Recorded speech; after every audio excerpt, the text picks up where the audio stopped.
राधे राधे। प्रणाम सभी को। वसुदेव सुतं देवं कंस चाणूरमर्दनं देवकी परमानंदं कृष्णं वंदे जगद्गुरुं। श्री कृष्णं वंदे जगद्गुरुं।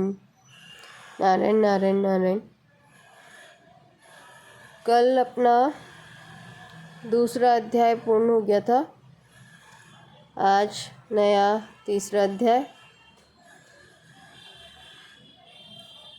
सर्वप्रथम अवतरणिका दी गई है अध्याय की, तो शुरू करते हैं। ओम श्री परमात्मने नमः। अतः तृतीयोऽध्यायः अवतरणिका। श्रीमद् भगवद गीता का उपदेश मनुष्य मात्र के अनुभव पर आधारित है। इसका दिव्य उपदेश आरंभ करने पर सबसे पहले भगवान यह स्पष्ट करते हैं कि शरीर और शरीरी एक दूसरे से सर्वथा भिन्न है। शरीर अनित्य, असत, एक देशीय और नाशवान है तथा शरीरी नित्य, सत, सर्वव्यापी और अविनाशी है। अतः नाशवान वस्तु का विनाश देखकर दुखी नहीं होना और अविनाशी वस्तु की अविनाशिता देखकर उसे बनाए रखने की इच्छा नहीं करना विवेक कहा जाता है। कर्मयोग, ज्ञान योग और भक्ति योग तीनों ही योगों में विवेक की बड़ी आवश्यकता है। मैं शरीर से सर्वथा भिन्न हूँ, ऐसा विवेक होने पर ही मुक्ति की अभिलाषा जागृत होती है। मुक्ति की बात तो दूर रही, स्वर्ग आदि प्राप्ति की कामना भी अपने को शरीर से अलग मानने पर ही उत्पन्न होती है। इसलिए भगवान ने अपने उपदेश का आरंभ करते ही सबसे पहले विवेक का वर्णन किया है। गीता का उपयुक्त विवेक प्रकरण दूसरे अध्याय के 11वें श्लोक से प्रारंभ होकर 30वें श्लोक पर समाप्त होता है। विवेक के इस प्रकरण में भगवान ने आत्मा, अनात्मा, प्रकृति, पुरुष, ब्रह्म, अविद्या, ईश्वर, जीव, जगत, माया आदि किसी भी दार्शनिक शब्द का प्रयोग नहीं किया है। प्रत्युत सभी मनुष्य सरलता से समझ सके ऐसे ढंग से भगवान ने उसका विवेचन किया है। इसका तात्पर्य यह है कि मात्र मनुष्य परमात्मा प्राप्ति के अधिकारी हैं, क्योंकि मनुष्य शरीर परमात्मा प्राप्ति के लिए ही मिला है। अतः उपयुक्त विवेक को महत्व देकर मात्र मनुष्य परमात्मा प्राप्ति कर सकते हैं।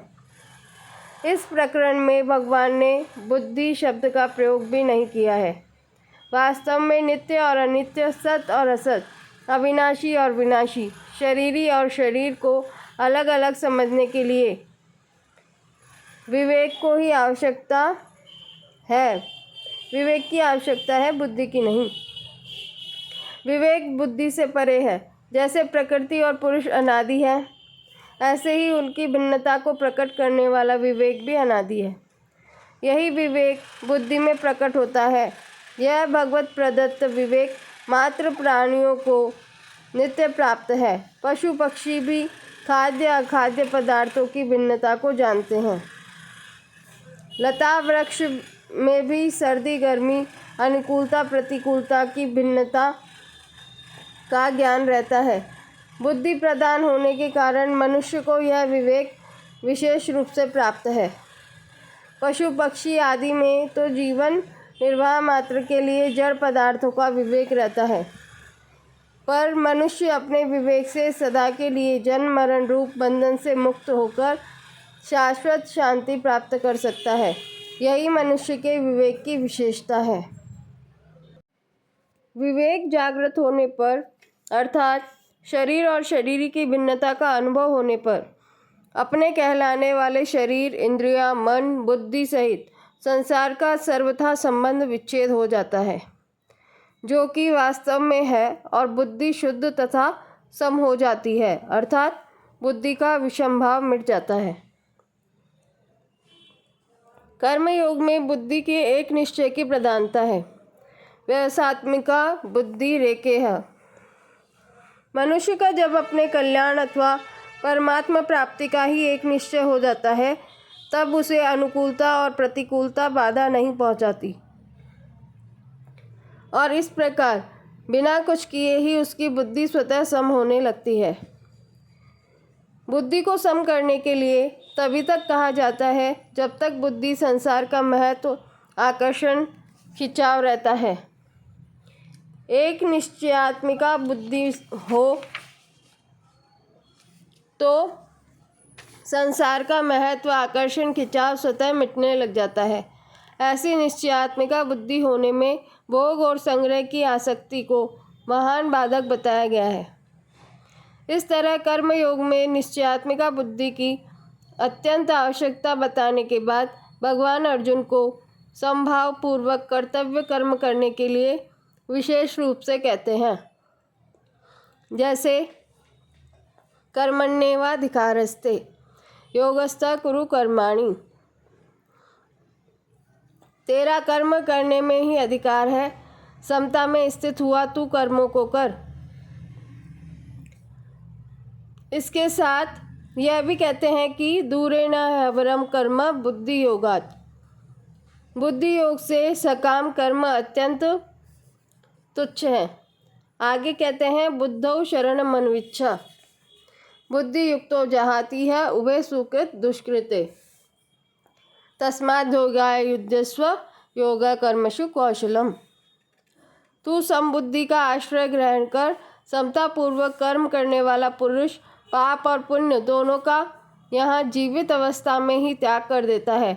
इसलिए तू समता की प्राप्ति के लिए ही प्रयत्न कर, क्योंकि समता ही कर्मों में चतुरता है। अर्जुन के मन में युद्ध न करने का आग्रह पहले से ही था। पहले अध्याय के 31वें श्लोक में अर्जुन कहते हैं, युद्ध में अपने कुल को मारकर मैं अपना हित नहीं देखता। न च श्रेयोनुपश्यामि हत्वा स्वजनम आहवे। फिर 45वें श्लोक में वे कहते हैं, अहो शोक है कि हम लोग बुद्धिमान होकर भी युद्ध रूप महान पाप को करने के लिए तैयार हो गए हैं। अहो बत महत् पापम कर्तुम व्यवस्थिता वयम। आगे दूसरे अध्याय के 5वें श्लोक में अर्जुन कहते हैं, मैं भिक्षा का अन्न खाना श्रेष्ठ समझता हूँ, पर युद्ध करना नहीं। श्रेयो भोक्तुम वैश्यमपीह लोके। और 9वें श्लोक में तो भगवान की आज्ञा उत्तिष्ठ परंतप के विरुद्ध अपना निर्णय ही सुना देते हैं कि मैं युद्ध नहीं करूँगा, न योद्ध से। यह नियम है कि अपना आग्रह रखने से श्रोता वक्ता की बातों का आशय अच्छी तरह से नहीं समझ सकता। यही कारण है कि अपना युद्ध न करने का आग्रह रखने से अर्जुन भी उपयुक्त प्रकरण में भगवान के वचनों का आशय अच्छी तरह से नहीं समझ सके। अतः अर्जुन को भगवान के वचन मिले हुए से जान पड़ने लगे। इसलिए भगवान का अभिप्राय क्या है, वे मेरे कल्याण के लिए कौन सा साधन श्रेष्ठ समझते हैं, इसका खुलासा कराने के लिए अर्जुन आगे के 2 श्लोकों में भगवान से प्रश्न करते हैं। अर्जुन उवाच जायसी चेत् कर्मणस्ते मता बुद्धिर्जनार्दन, तत्किं कर्मणि घोरे मां नियोजयसि केशव। व्यामिश्रेणेव वाक्येन बुद्धिं मोहयसीव मे, तदेकं वद निश्चित्य येन श्रेयोऽहमाप्नुयाम्। हे जनार्दन, अगर आप कर्म से बुद्धि ज्ञान को श्रेष्ठ मानते हैं तो फिर हे केशव, मुझे घोर कर्म में क्यों लगाते हैं? आप अपने मिले हुए से वचनों से मेरी बुद्धि को मोहित सी कर रहे हैं। अतः आप निश्चय करके उस एक बात को कहिए जिससे मैं कल्याण को प्राप्त हो जाऊं। व्याख्या। जनार्दन, इस पद से अर्जुन मानो यह भाव प्रकट करते हैं कि हे श्री कृष्ण, आप सभी की याचना पूरी करने वाले हैं, अतः मेरी याचना तो अवश्य ही पूरी करेंगे। जायसी चेत् कर्मणस्ते नियोजयसि केशव।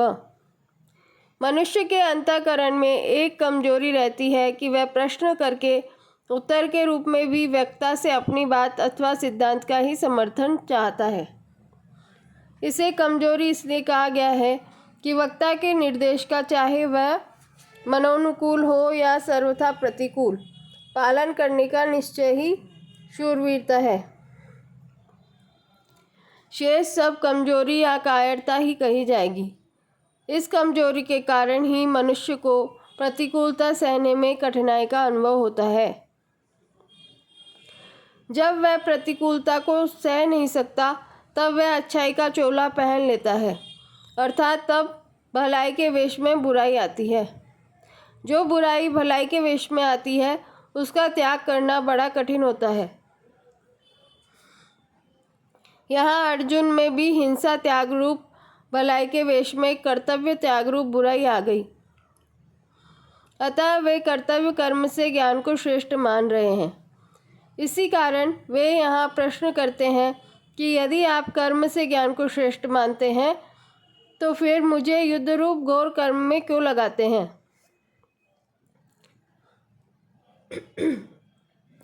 भगवान ने दूसरे अध्याय के 39वें श्लोक में बुद्धिर्योगे पद से समबुद्धि की ही बात कही थी, परंतु अर्जुन ने उसको ज्ञान समझ लिया। अतः वे भगवान से कहते हैं कि हे जनार्दन, आपने पहले कहा है कि मैंने सांख्य में यह बुद्धि कह दी, इसी को तुम योग के विषय में सुनो। इस बुद्धि से युक्त हुआ तू कर्म बंधन को छोड़ देगा, परंतु कर्म बंधन तभी छूटेगा जब ज्ञान होगा। आपने यह भी कह दिया कि बुद्धि योग अर्थात ज्ञान से कर्म अत्यंत निकृष्ट है।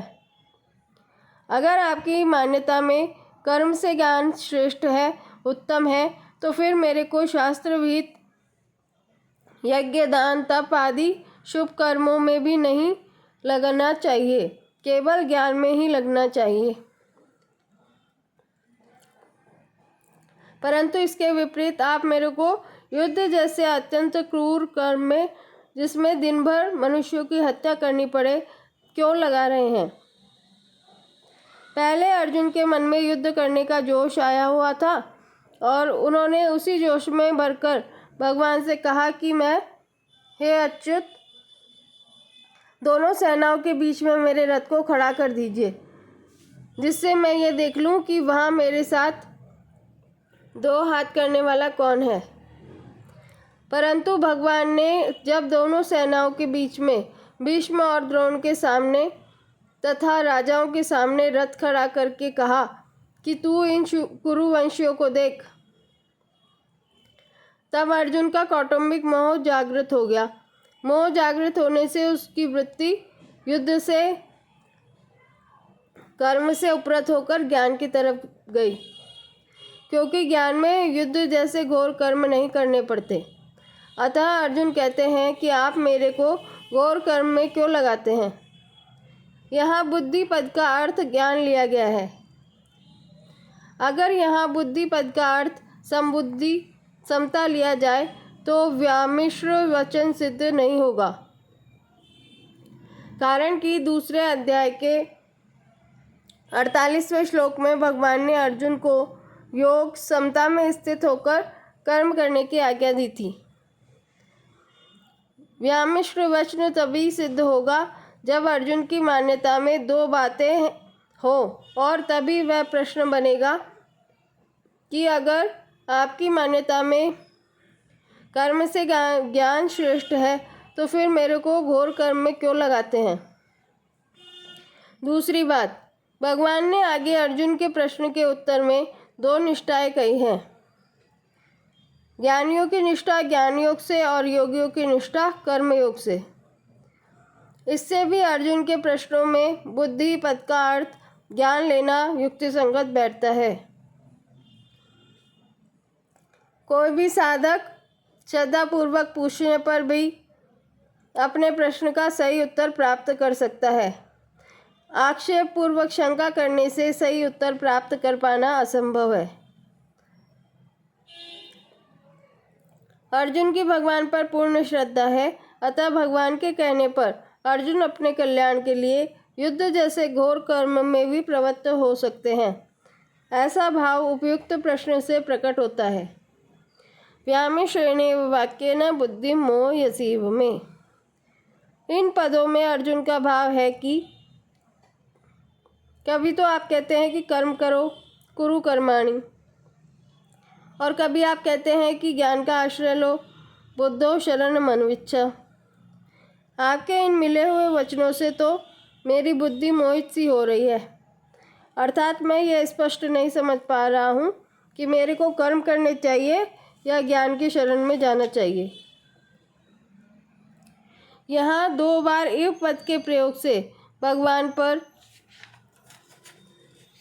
अर्जुन की श्रद्धा का द्योतन हो रहा है।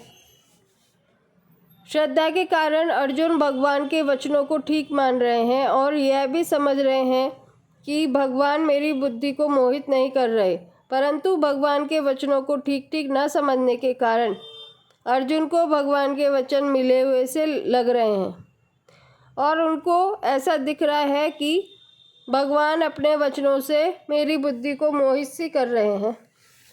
अगर भगवान अर्जुन की बुद्धि को मोहित करते तो फिर अर्जुन मोह को दूर करता ही कौन। तदेकं वद निश्चित्य येन श्रेयो हवाप्नुयाम। मेरा कल्याण कर्म करने से होगा या ज्ञान से होगा, इनमें से आप निश्चित करके मेरे लिए एक बात कहिए जिससे मेरा कल्याण हो जाए। मैंने पहले भी कहा था कि जिससे मेरा निश्चित कल्याण हो वह बात मेरे लिए कहिए। यत् श्रेयस्या निश्चितम ब्रूहि तन्मे। और अब भी मैं वही बात कह रहा हूँ। परिशिष्ट भाव। जब तक संसार की सत्ता मानते हैं तभी तक कर्म घोर या सौम्य दिखता है, कारण कि संसार की सत्ता मानने से कर्म की तरफ दृष्टि रहती है, अपने कर्तव्य की तरफ नहीं। अपने कर्तव्य की तरफ दृष्टि रहने से कर्म घोर या सौम्य नहीं दिखता। अब आगे के 3 श्लोकों में भगवान अर्जुन के व्यामिश्रेणे वाक्येन पदों का उत्तर देते हैं। श्री भगवान उवाच लोकेस्मिन् द्विविधा निष्ठा पुरा प्रोक्ता मया नघ ज्ञानयोगेन सांख्यानां कर्मयोगेन योगिनाम्। श्री भगवान बोले, हे निष्पाप अर्जुन, इस मनुष्य लोक में 2 प्रकार से होने वाली निष्ठा मेरे द्वारा पहले कही गई है। उनमें ज्ञानियों की निष्ठा ज्ञान योग से और योगियों की निष्ठा कर्म योग से होती है। व्याख्या। अर्जुन युद्ध नहीं करना चाहते थे, अतः उन्होंने समतावाचक बुद्धि शब्द का अर्थ ज्ञान समझ लिया, परंतु भगवान ने पहले बुद्धि और बुद्धि योग शब्द से समता का वर्णन किया था। दूसरे अध्याय का 39वां 49वां आदि। अतः यहाँ भी भगवान ज्ञान योग और कर्म योग दोनों के द्वारा प्रापणीय समता का वर्णन कर रहे हैं। अनग। अर्जुन के द्वारा अपने श्रेय कल्याण की बात पूछी जानी है, उनकी निष्पापता है, क्योंकि अपने कल्याण की तीव्र इच्छा होने पर साधक के पाप नष्ट हो जाते हैं। लोकेस्मिन् द्विविधा निष्ठा पुरा प्रोक्ता मया नघ। यहाँ लोके पद का अर्थ मनुष्य शरीर समझना चाहिए, क्योंकि ज्ञान योग और कर्म योग दोनों प्रकार के साधनों को करने का अधिकार अथवा साधक बनने का अधिकार मनुष्य शरीर में ही है। निष्ठा अर्थात संभाव में स्थिति एक ही है जिसे 2 प्रकार से प्राप्त किया जा सकता है, ज्ञान योग से और कर्म योग से। इन दोनों योगों का अलग अलग विभाग करने के लिए भगवान ने दूसरे अध्याय के 39वें श्लोक में कहा है कि इस संबुद्धि को मैंने सांख्य योग के विषय में कह दिया है। अब इसे कर्म योग के विषय में सुनो। ऐसा ते विहिता सांख्ये बुद्धिर्योगे त्विमां शृणु। पुरा पद का अर्थ अनादिकाल भी होता है और अभी से कुछ पहले भी होता है। यहाँ इस पद का अर्थ है अभी से कुछ पहले, अर्थात पिछला अध्याय, जिस पर अर्जुन की शंका है। यद्यपि दोनों निष्ठाएं पिछले अध्याय में अलग अलग कही जा चुकी है, तथापि किसी भी निष्ठा में कर्म त्याग की बात नहीं कही गई है। मार्मिक बात, यहाँ भगवान ने दो निष्ठाएं बताई है, सांख्य निष्ठा ज्ञान योग और योग निष्ठा कर्म योग। जैसे लोक में दो तरह की निष्ठाएं हैं, लोकेस्मिन् द्विधा निष्ठा, ऐसे ही लोक में दो तरह के पुरुष हैं, त्वामिमो पुरुषो लोके। वे हैं शर नाशवान संसार और अक्षर अविनाशी स्वरूप। शर की सिद्धि असिद्धि प्राप्ति अप्राप्ति में सम रहना कर्मयोग है, और शर से विमुख होकर अक्षर में स्थित होना ज्ञान योग है। परंतु शर और अक्षर दोनों से उत्तम पुरुष तो अन्य ही है, जो परमात्मा नाम से कहा जाता है। उत्तम पुरुषस्तन्य परमात्मेत्यु दाहिता। वह परमात्मा शर से तो अतीत है और अक्षर से उत्तम है। अतः शास्त्र और वेद में वह पुरुषोत्तम नाम से प्रसिद्ध है। ऐसे परमात्मा के सर्वथा सर्वभाव से शरण हो जाना भगवान निष्ठा भक्ति योग है। इसलिए शर की प्रधानता से कर्मयोग, अक्षर की प्रधानता से ज्ञान योग और परमात्मा की प्रधानता से भक्ति योग चलता है। सांख्य निष्ठा और योग निष्ठा ये दोनों साधकों की अपनी निष्ठाएं हैं, परंतु भगवान निष्ठा साधकों की अपनी निष्ठा नहीं है। कारण कि सांख्य निष्ठा और योग निष्ठा में साधक को मैं हूँ और संसार है जिसका अनुभव होता है। अतः ज्ञान योगी संसार से संबंध विच्छेद करके अपने स्वरूप में स्थित होता है, और कर्म योगी संसार की वस्तु को संसार की ही सेवा में लगाकर संसार से संबंध विच्छेद करता है। परंतु भगवान निष्ठा में साधक को पहले भगवान है इसका अनुभव नहीं होता, पर उसका विश्वास होता है कि स्वरूप और संसार इन दोनों से भी विलक्षण कोई तत्व भगवान है। अतः वह श्रद्धा विश्वास पूर्वक भगवान को मानकर अपने आप को भगवान के समर्पित कर देता है। इसलिए सांख्य निष्ठा और योग निष्ठा में तो जानना विवेक मुख्य है, और भगवान निष्ठा में मानना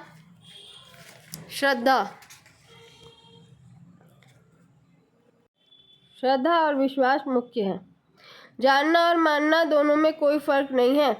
जैसे जानना संदेह रहित दृढ़ होता है, ऐसे ही मानना भी संदेह रहित होता है। मानी हुई बात में विचार की संभावना नहीं रहती। जैसे अमुक मेरी माँ है, यह केवल माना हुआ है, पर इस माने हुए में कभी संदेह नहीं होता, कभी जिज्ञासा नहीं होती, कभी विचार नहीं करना पड़ता। इसलिए गीता में भक्ति योग के प्रकरण में जहाँ जानने की बात आई है उसको मानने के अर्थ में ही लेना चाहिए। इसी तरह ज्ञान योग और कर्म योग के प्रकरण में जहाँ मानने की बात आई है उसको जानने के अर्थ में ही लेना चाहिए। सांख्य निष्ठा और योग निष्ठा तो साधन साध्य हैं और साधक पर निर्भर हैं, पर भगवान निष्ठा साधन साध्य नहीं है। भगवान निष्ठा में साधक भगवान और उनकी कृपा पर निर्भर रहता है। भगवान निष्ठा का वर्णन गीता में जगह जगह आया है। जैसे इसी अध्याय में पहले दो निष्ठाओं का वर्णन करके फिर 30वें अध्याय में 30वें श्लोक में मयि सर्वाणि कर्माणि सन्यस्य पदों से भक्ति का वर्णन किया गया है। 5वें अध्याय में भी दो निष्ठाओं का वर्णन करके 10वें श्लोक में ब्रह्मण्याधाय कर्माणि और अंत में भोक्तारम यज्ञ तपसाम आदि पदों से भक्ति का वर्णन किया गया है इत्यादि। ज्ञान योगेन सांख्यानाम, प्रकृति से उत्पन्न संपूर्ण गुण ही गुणों में बरत रहे हैं। संपूर्ण क्रियाएं गुणों में इंद्रियों में ही हो रही है, और मेरा इनसे कुछ भी संबंध नहीं है, ऐसा समझकर समस्त क्रियाओं में कर्तापन के अभिमान का सर्वथा त्याग कर देना ज्ञान योग है। गीतोपदेश के आरंभ में ही भगवान ने सांख्य योग का वर्णन करते हुए नाशवान शरीर और अविनाशी शरीरी का विवेचन किया है, जिसे असत और सत के नाम से भी कहा गया है। कर्म योगेन योगिनाम, वर्ण, आश्रम, स्वभाव और परिस्थिति के अनुसार जो शास्त्र विहित कर्तव्य कर्म सामने आ जाए उसको उस कर्म तथा उसके फल में कामना, ममता और आसक्ति का सर्वथा त्याग करके करना तथा कर्म की सिद्धि और असिद्धि में सम रहना कर्मयोग है। भगवान ने कर्मयोग का वर्णन दूसरे अध्याय के 47वें और 48वें श्लोक में मुख्य रूप से किया है। इनमें भी 47वें श्लोक में कर्मयोग का सिद्धांत कहा गया है और 48वें श्लोक में कर्मयोग को अनुष्ठान में लाने की विधि कही गई है। परिशिष्ट भाव। कर्मयोग और ज्ञान योग ये दोनों ही निष्ठाएं लोक में होने के कारण लौकिक है। लोकेस्मिन् द्विविधा निष्ठा। कर्मयोग में क्षर, संसार की प्रधानता है और ज्ञान योग में अक्षर, जीवात्मा की प्रधानता है। क्षर और अक्षर भी लोक में ही है। द्वाविमो पुरुषो लोके क्षरक्षाक्षर एव च। अतः कर्मयोग और ज्ञान योग दोनों ही लौकिक निष्ठाएं हैं। जीव और जगत को मुख्यता देने से ही ये दो निष्ठाएं हुई हैं। अगर जीव और जगत को मुख्यता न देकर केवल परमात्मा को ही मुख्यता दें तो दो निष्ठाएं नहीं होगी, प्रत्युत केवल अलौकिक भगवान निष्ठा ही होगी। लौकिक निष्ठा से साधक का अपना उद्योग मुख्य होता है। वह साधन में अपना पुरुषार्थ मानता है, परंतु जब साधक भगवान का आश्रय रखकर साधन करता है, अपना उद्योग मुख्य नहीं मानता, तब उसकी निष्ठा अलौकिक होती है। कारण कि भगवान का संबंध होने से सब अलौकिक हो जाता है। जब तक भगवान का आश्रय संबंध नहीं होता तब तक सब लौकिक ही होता है। किसी को बुरा न समझे, किसी का बुरा न चाहे और किसी का बुरा न करे तो कर्मयोग आरंभ हो जाता है। मेरा कुछ नहीं है, मेरे को कुछ नहीं चाहिए और मेरे को अपने लिए कुछ नहीं करना, इस सत्य को स्वीकार कर ले तो ज्ञान योग आरंभ हो जाता है। न कर्मणा मनारंभा नैष्कर्म्यम पुरुषोष्णुते न च संन्यसनादेव सिद्धिं समधिगच्छति।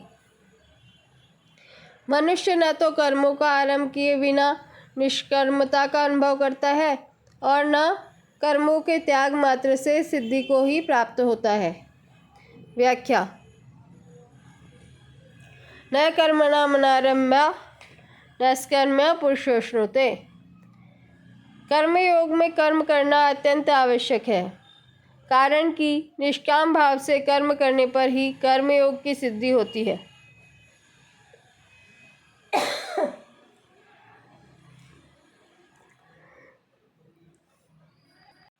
यह सिद्धि मनुष्य को कर्म किए बिना नहीं मिल सकती।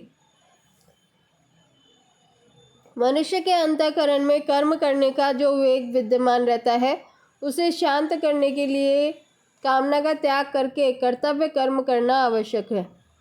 कामना रखकर कर्म करने पर यह वेग मिटता नहीं, प्रत्युत बढ़ता है।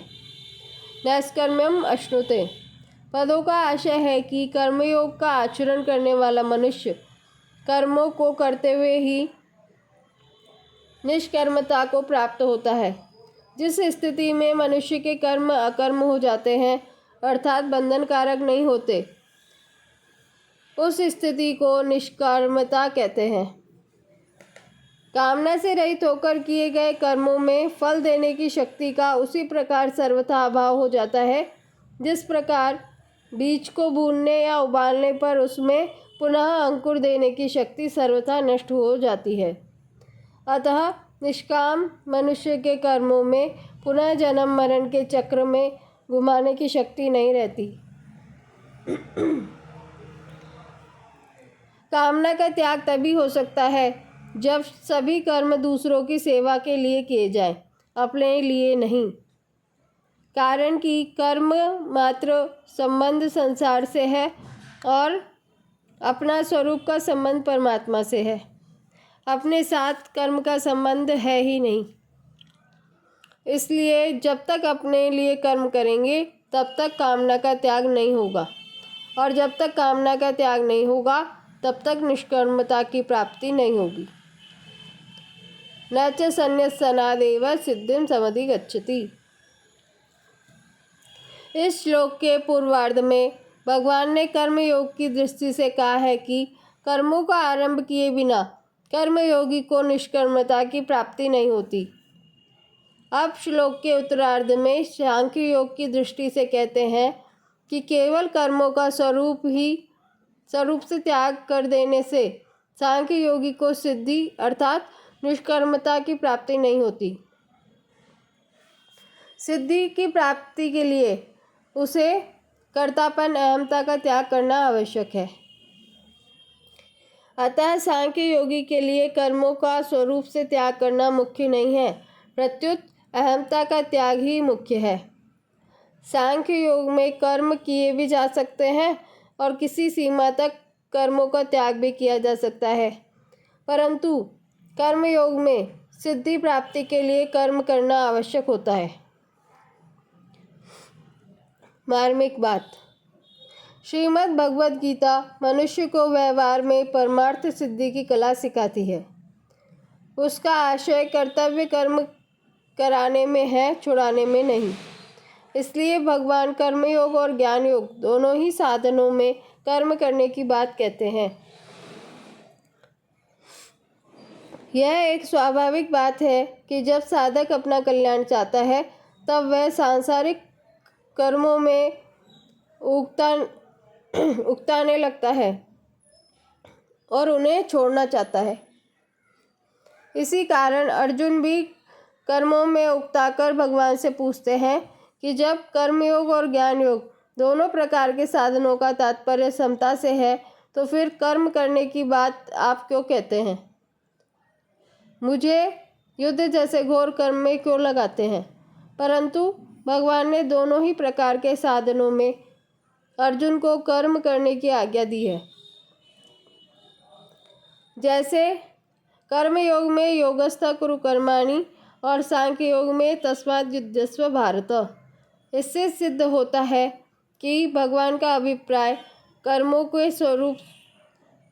को स्वरूप से छुड़ाने में नहीं, प्रत्युत कर्म कराने में है।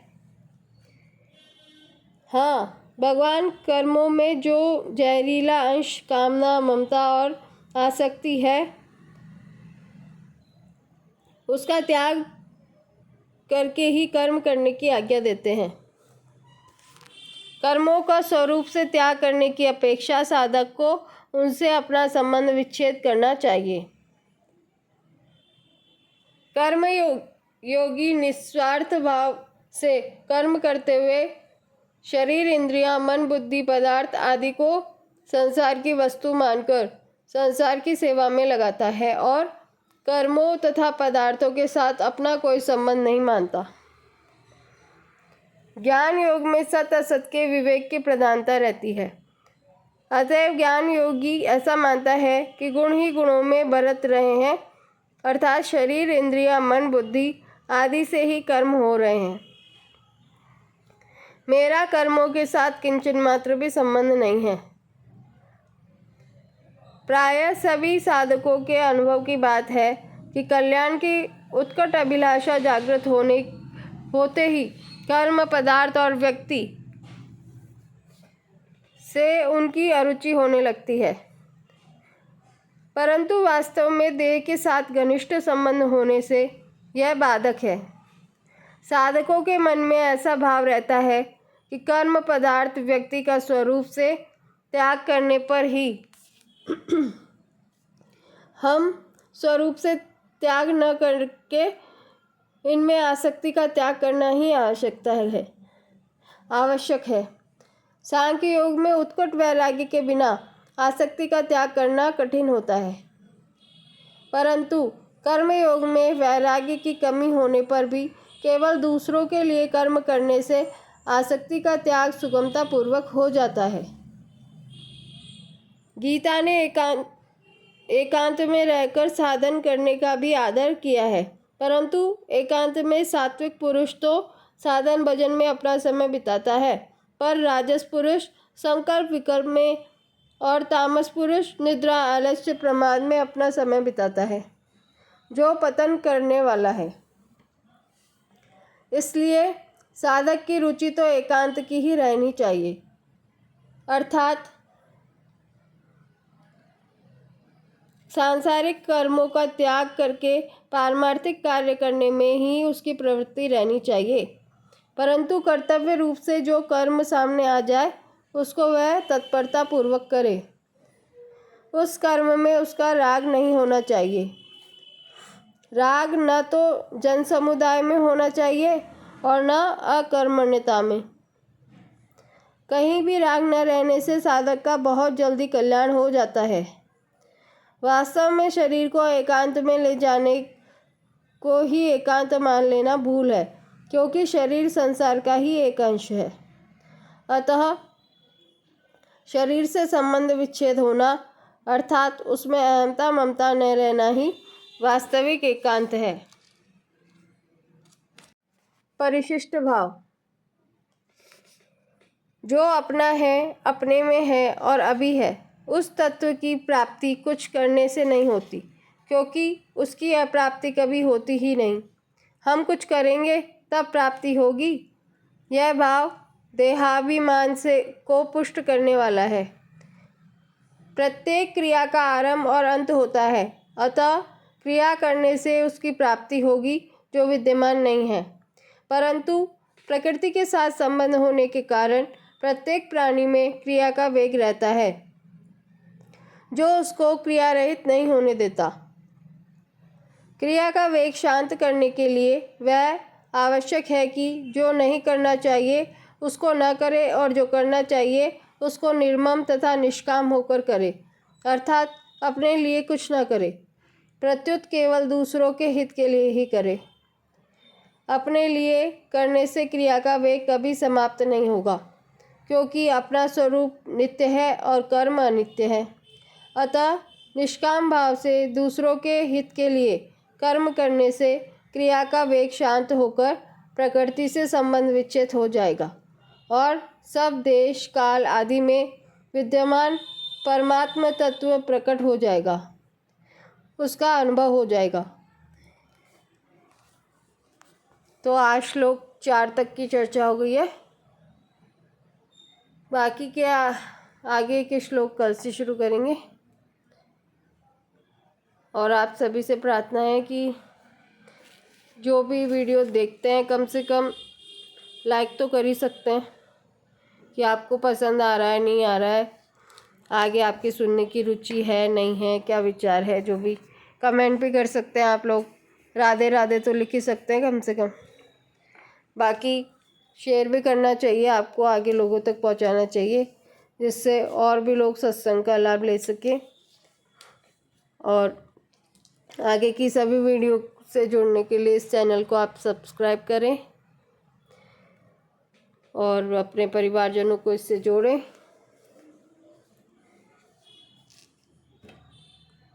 बाकी सभी वैष्णव हैं, आप ज़्यादा समझते हैं कि सत्संग सबको मिलना चाहिए। एक व्यक्ति को भी अगर सत्संग का मार्ग दिखाते हैं तो करोड़ों पुण्यों के समान फल की प्राप्ति होती है। और गीता का प्रचार करें, उससे बढ़िया तो कोई काम ही नहीं है। ठाकुर जी इतने ज़्यादा प्रसन्न हो जाते हैं कि क्या बात। इसलिए अधिक से अधिक लोगों को जोड़िए, वो भी सत्संग लाभ ले सके। आप तो ले रहे हैं। गीता जी में भी आया है, सर्वभूत हिते रता, सबका हित करना चाहिए प्राणी मात्र का। तो सभी को गीता का ज्ञान भी मिलेगा, सत्संग भी मिलेगा